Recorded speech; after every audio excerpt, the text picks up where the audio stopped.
Welcome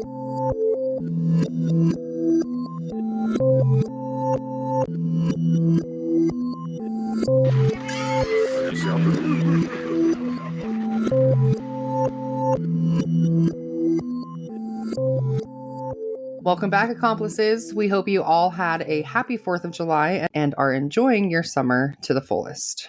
Right now in Washington and in other states, it's just too damn hot to be alive. I'm not a fan of summer or heat. I'm more of a fall girl, so whoever asked Satan himself to come up and sit his ass crack on Earth, please let him know that he can respectfully go back to the fiery depths from which he came. Same here. I am also a fall girl, but I am so glad we live on a lake. Like you said, it is way too damn hot, and it's only going to get hotter. Hitting triple digits this week. Fuck my life, dude. I quit. I quit. In the famous words of Green Day, wake me up when September ends. Well, I would, but the podcast just got back from a break, so that's a no from me, dog. Sorry. Fine, but I'm gonna complain the whole fucking time.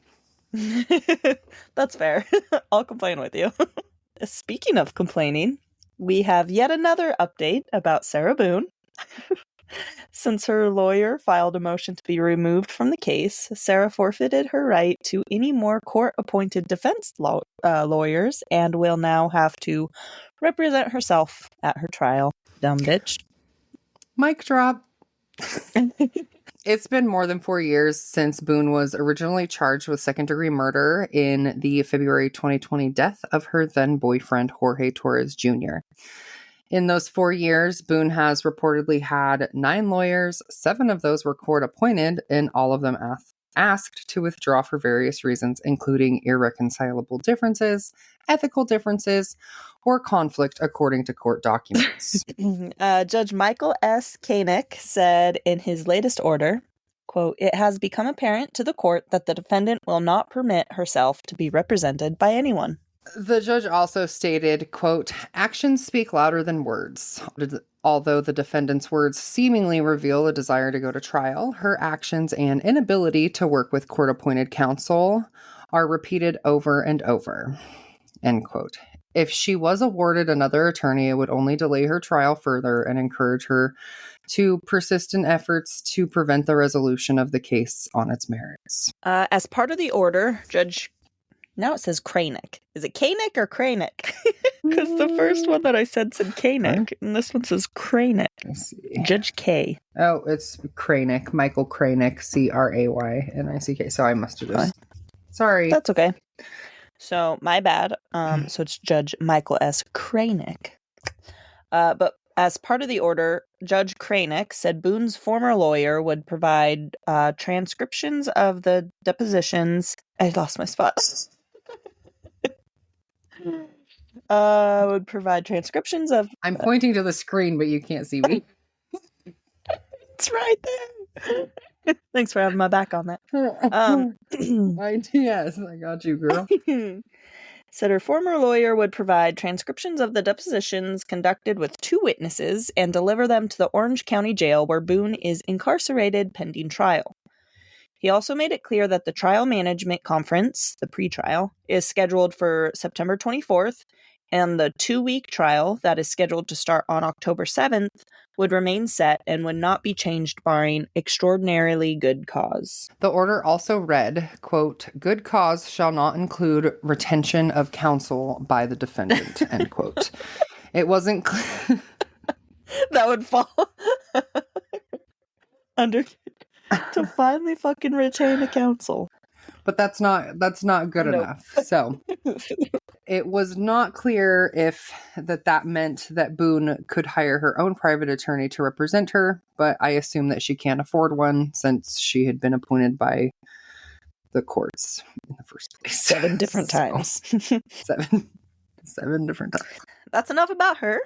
We will keep you all updated when the trial starts. All right, guys. So normally in our episodes, either Shayna and I will find cases and research the case, and then one of us would be presenting. This week, we're just going to switch it up a little bit. Due to 4th of July, we wanted to find cases that were inspired or happened on the day. And lucky for us, we found multiple cases that happened just this year, and some are a little older, so we're going to read some of those and give credit to where credit is due. Because what better way to celebrate America than explosives and mass murder? The first one I found is actually from 2 years ago, the Highland Park parade shooting.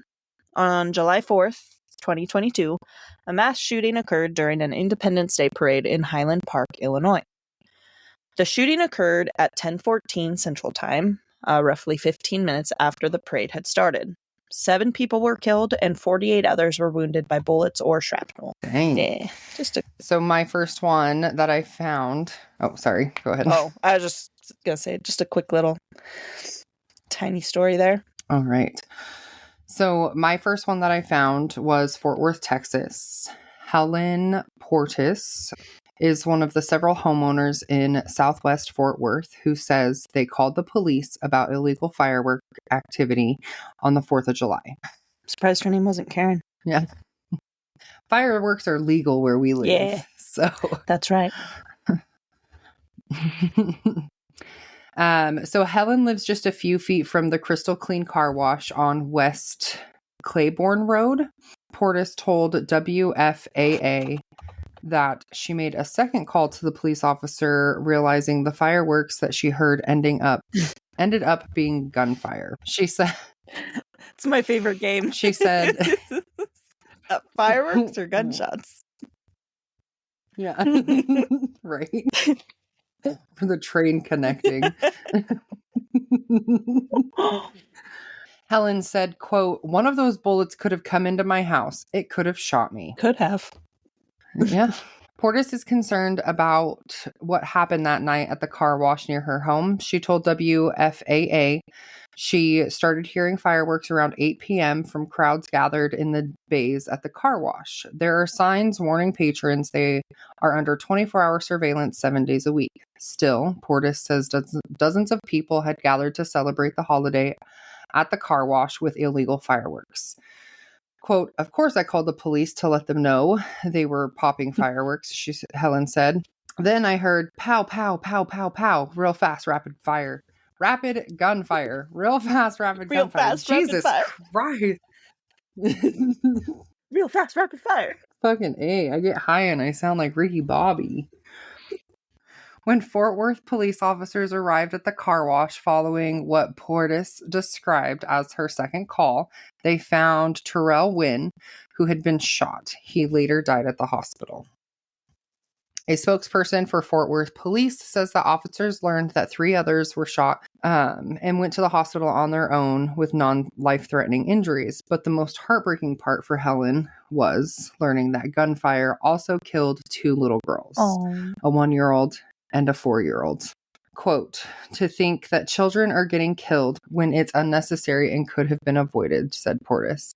Police say the shooting started during a fight between one of the victims and 27-year-old Connor Trent Murphy, who also suffered a non-life-threatening injury. I promise I'm going to get through this, guys. You can do it. An arrest affidavit revealed that Murphy had gone to the large gathering to see his less than 1-year-old daughter, who was with her mother at the time. According to that same affidavit, prior domestic violence abuses between Connor and the mother caused some of her relatives to dislike him, and when he arrived at the party, one of them confronted him about it. Initially, the affidavit states that Connor was preparing for a fist fight. However, once he put his child, who he had been holding, in his car, he turned back around with a rifle in his hands. It was at that time that Connor began firing his rifle at the relative as he turned and ran away. Connor chased the relative, continuing to fire the gun in his direction despite him being unarmed. The affidavit also... I cannot say that word, guys. I'm so sorry. I know I'm fucking it up.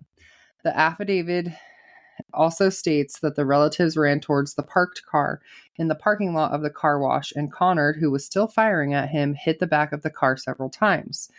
Inside the back seat of the car was the 1- and 4-year-old along with their older sister. Oh. Both little girls were shot in the torso, and the older sister was shot in the hand. Connor's gunfire also hit Wynn in the leg, which later led to his death. Following the shower of gunfire, an unknown shooter fired at Connard, hitting him in the upper back and causing him to drop the gun. A bystander ran to pick up the gun before Connard could get it back and continue shooting. According to Fort Worth PD, the rifle was a .300 Blackout, matching the shell casings found in the area. Prosecutors have charged Murphy with capital murder for the 3 victims. After a doctor determines he is stable enough to leave the hospital, he will be transported to the Tarrant County Jail and booked on the charge. Fort Worth Police Chief Neil... Fuck. Neil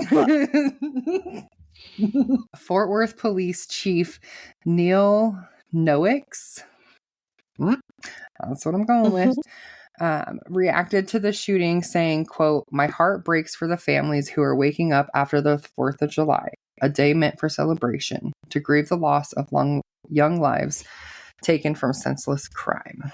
That is credited to WFAA.com, and the author is Scoop Jefferson and Zachary Yanes. Okay, so other case is a mass shooting that killed a man and injured 8 other people happened after Philadelphia police officers tried to break up a roving pop-up party. Police said around 11:30 p.m. on the 4th of July, a person in the passenger seat of an SUV fired multiple gunshots at a group of people gathered on the side street in southwest Philadelphia.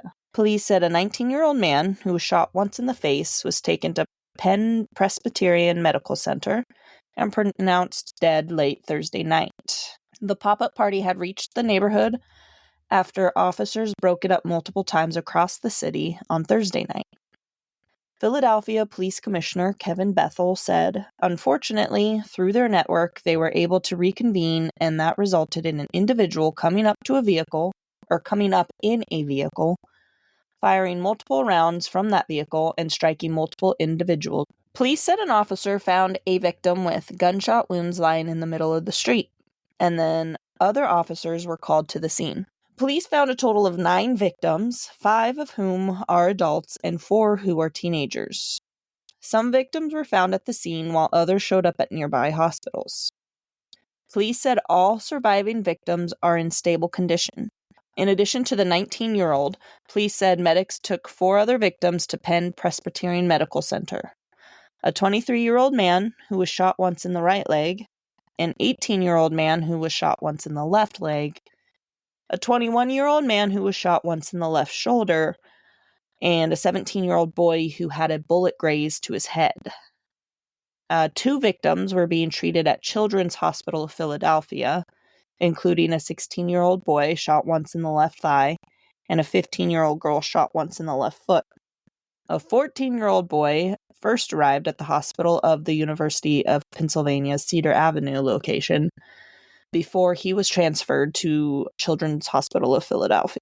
A 9th victim, a 24-year-old man, arrived at Mercy Fitzgerald Hospital in Delaware County seeking treatment and was later taken to Penn Presbyterian. Police didn't mention a motive or suspects for the shooting, but Bethel said officials are working toward identifying the vehicle involved and have made progress in the investigation. That credit goes to CBSNews.com, written by Joe Brandt. Dang. So my next one is Huntington Beach, California. 2 people were killed and 3 others injured in an attack during a neighborhood 4th of July gathering in Southern California. The county coroner removed 2 bodies Friday morning from the crime scene, which encompassed a grassy median in a residential neighborhood lined with palm trees. The violence was just a few blocks from the beach city in a community known as Surf City, USA. A 26-year-old Huntington Beach resident was arrested on suspicion of murder and attempted murder, said city spokeswoman Jennifer Carey. Officials released no further details on the attack Thursday night other than it says it was an assault with a deadly weapon. It began less than 2 hours after the city's fireworks display ended, roughly a mile or 1.6 kilometers away. Violence was reported across the country on Thursday. The 4th of July historically is one of the nation's deadliest days of the year. In the Huntington Beach neighborhood, people on bicycles rode up to crime scene tape blocking off the street Friday morning to ask police and bystanders what happened. Evidence of a gathering remained, including evidence of a gathering remained, including chairs, a cooler, and drink cans on a grassy median near the homes. Remnants of fireworks also littered the street. And I credit that to apnews.com, and it was written by Eugene Garcia, Stephanie Dazio, and Jamie Ding. I don't know why it took 3 people to write that. Teamwork. So the last one I have for you guys was a little fun one that popped up when I was searching 4th of July murders. So this year, actor and Los Angeles native Danny Trejo was involved in a fight at an Independence Day parade in LA's Sunland Tujunga, is that how you say it? Neighborhood that was captured on video. Witnesses say Trejo was riding in a vintage convertible when a parade goer hurled a water balloon at him, which hit the vehicle and exploded. So it said that it hit the car, not Trejo. But several videos shared on social media show Trejo, who is 80 years old, getting out of the car while surrounded by children and parents, walking to the sidewalk and throwing a left hook at a man who was standing under a tent. The man fought back, knocking Trejo to the ground, but he quickly returned to his feet and attempted to hit someone with a folding chair. Here comes Danny with the folding chair. The video shows several other people in... Also, I can't believe he's 80 years old. I know, I was going to say that. I was like, damn, he's 80. Right? I was shocked when I saw that. The video shows several other people involved in the scuffle, and Trejo had to be restrained. Quote, "There's kids here! There's kids here!" One person shouted. The situation remained tense for several minutes after fists stopped flying. Quote, "Trejo pushed women out of the way to get to those guys." Resident James Spishak told the LA Times. Quote, "There were kids there. It could have gotten really ugly. It would have never happened if he just stayed in the car." End quote. Law enforcement sources told TMZ that the crowd had dispersed when officers arrived. No arrests were made and no serious injuries were reported. In a conversation with TMZ, Trejo called the parade incident childish and said those who threw the water balloon at him were cowards. This is credit to KTLA.com by Mark Sternfield, sorry. Dude, that's fucking wild. I feel like there's something going on. I do. I'm a bit of a conspiracy theorist. I feel like there's something going on. On the last episode, we talked about how fucking Justin Timberlake straight like had fucking poppers and Truvada in his fucking system. and now Danny beating people up at a parade. Oh, Danny. Was it worth it? Here comes Trejo with the wooden chair. Yeah. He's getting canceled for sure. Oh, yeah. Speaking of wild, Chicago was popping on 4th of July, and not in the way that we would hope. Shootings and other violence during the extended 4th of July weekend have left at least 33 people dead, including 11 in Chicago, and injured dozens more nationwide, authorities said. The 4th of July historically is one of the nation's deadliest days of the year. A flurry of shootings around the holiday a year ago left more than a dozen people dead and over 60 wounded. And a year before that, 7 people died in a mass shooting at a 4th of July parade near Chicago. Violence and mass shootings often increase in the summer months, with more people gathering for social events, teens out of school, and hotter temperatures. Hotter temperatures make me want to kill people too. Yeah, I mean, true. But teens out of school. Also, with teenagers being out of school makes me want to kill people too. and the most important one, people gathering for social events. I know. Don't invite in me the to those. I summertime, will want to kill people. I know. I tell people all the time in the summers, I'm like, if there's not water that I can swim in, like, or at least put my feet, don't invite me. Why do people have parties outside? It's fucking 2024. Everybody should have a fucking air conditioner. Why is your party outside when it's 116 degrees? Fuck. Okay. Sorry about that little tangent there. I hate summer. I fucking hate it. Although it was fun when we went kayaking. That was my first time, and now I'm trying to buy a fucking kayak. I'm looking everywhere. That's because kayaks are the shit. Yeah, it was so much fun. So anyways, in Chicago alone, 11 people had been killed and 55 wounded in shootings as of Friday morning during the extended 4th of July weekend. The Chicago Sun-Times reported the violence included a mass shooting on Thursday that killed 2 women and an 8-year-old boy. The recent violence, quote, has left our city in a state of grief, Mayor Brandon Johnson said. We went to school with a Brandon Johnson. A community rally. Think of that. A community rally was planned for Friday evening, and the city will beef up police presence over the weekend, Johnson said in a statement. Quote, we are devastated by the recent violence, and that has left our city in a state of grief, and we extend our heartfelt condolences to the families and communities impacted by these recent events. 8 people were wounded in Chicago's Little Italy neighborhood shortly after midnight Friday. About 90 minutes later, a shooting in the city's Austin neighborhood injured 6. Police said preliminary findings suggest the separate shootings involved an exchange of gunfire between 2 people who then fled. Jeez. And so this one is credited to live5news.com by the Associated Press.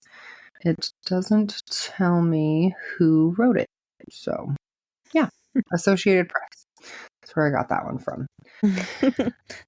So that's all we have for cases this week, but the show isn't over yet. We still have true crime trivia. I fucking sucked last week, so let's see if I'm any better this week. Follow along at home, in the car, or wherever you may be, and see if you can outsmart your co-hosts.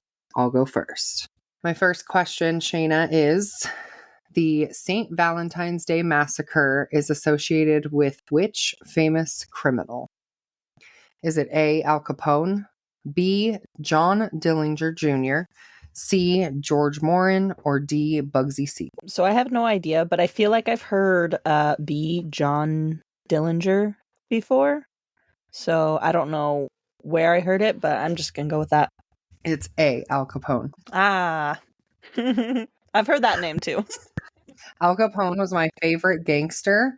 And when I was younger, I used to always say, and I still kind of say it sometimes now too, is my dream is to be the biggest gangster since Al Capone.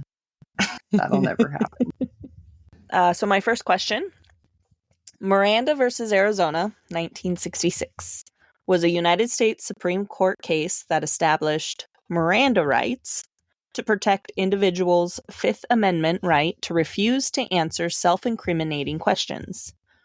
What was Ernesto Miranda initially arrested for?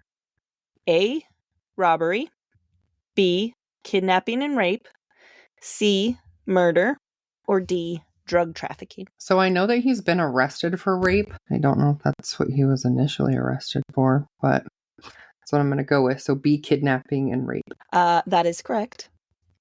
So the little fact with it is Ernesto Miranda was facing kidnapping and rape charges when he was arrested in 1963 after the brother of the 18-year-old victim spotted Ernesto's truck. At the time, he was a person of interest and not formally in custody when he voluntarily went with the police down to the station. Ernesto eventually confessed, but he did so without being informed of his right to remain silent or have an attorney present. Thus began the legal battle that changed arrests in America forever. Well, thank you, Ernesto Miranda. Yeah. Right. So my next question is, how long did it take to exonerate the Central Park Five of rape? A, 5 years, B, 7 years, C, 13 years, or D, 22 years? I have no idea because I am not familiar with this case at all. But I'm gonna guess it's some like crazy number, so I'm gonna go with D, 22 years. Damn. It was C, 13 years. Oh, that was my next guess because it was also crazy. Yeah. So, fun fact, haha. They were finally freed after being accused of attacking the famous Central Park jogger. In 2003, the Central Park Five filed a civil lawsuit against New York City for malicious prosecution, racial discrimination, and emotional distress. City officials fought the case for more than a decade before finally settling for $41 million. Dang. Okay, so my last question. What is the CSI effect? A, the urge for an individual person to solve a crime. B, when a cold case is reopened years later and is solved using new evidence. C, jurors in a criminal trial expecting perfect scientific evidence. Or D, the belief that any crime scene can be perfectly profiled to find a killer. Oh, so I've heard of the CSI effect, but I always understood it to be like when jurors like use like TV shows like CSI and Law and Order and shit like that to, I don't know the words that I'm thinking of because I'm fucking stoned. All right, so first time we did this, I said, I was always told to take B if you didn't know the answer, and then you said it was C, and you're pretty smart, so I'm gonna go with C. That is the nicest thing you've ever said. Thank you. That is not the nicest thing I've ever said. But it is correct. It is C. Yeah. The little fact with that one is the CSI effect, inspired by forensic television shows such as CSI, Crime Scene Investigation, is one of the ways how forensic shows have influenced the public's perceptions of the legal system. Jurors have started to expect undeniable forensic evidence in trials and place less weight on circumstantial evidence. Jurors are also more confident in forensic and DNA evidence, which can lead to a higher conviction rate. That's what I was trying to say beforehand when I was like, I know what the CSI effect is. The CSI shows. Yeah. Is the effect made from CSI shows. That was fun. That is all we have for you this week. We love hearing from you. So if you have any case recommendations you'd love for us to cover, make sure to hit us up on Facebook, Insta, or by emailing us at thickthighsmurdervibes@gmail.com. This weekend I headed to Tacoma, and we all know how fun it is when we travel, so I'm sure I'll have some interesting stories for you. Jason and I are going to go see As I Lay Dying. It's his favorite band. I'm really not excited about it, but I'm going because I love him, but that music gives me anxiety. No offense to anybody who loves heavy metal or whatever As I Lay Dying is. Not really for me, but I'm also planning to hit up the... Yeah. He one time had me listen to... He sent me his favorite song. Like, we were talking on the phone and stuff, and this was before we started dating. And he sent me his favorite song. It's called An Ocean Between Us or something like that by As I Lay Dying. And I listened to it, and I get through 30 seconds. I shit you not, 30 seconds, and I turned it off. And I said, I cannot listen to that. It's giving me anxiety. Like, I was having like a panic attack. So, oh, this concert should go great then. Yeah. Yeah, and there's two bands before they play, so they're all like screamo heavy metal. Perfect. So it should be a good time. Anyways, guys, for now we are getting out of here. Bye. Screamo metal band. Or whatever As I Lay Dying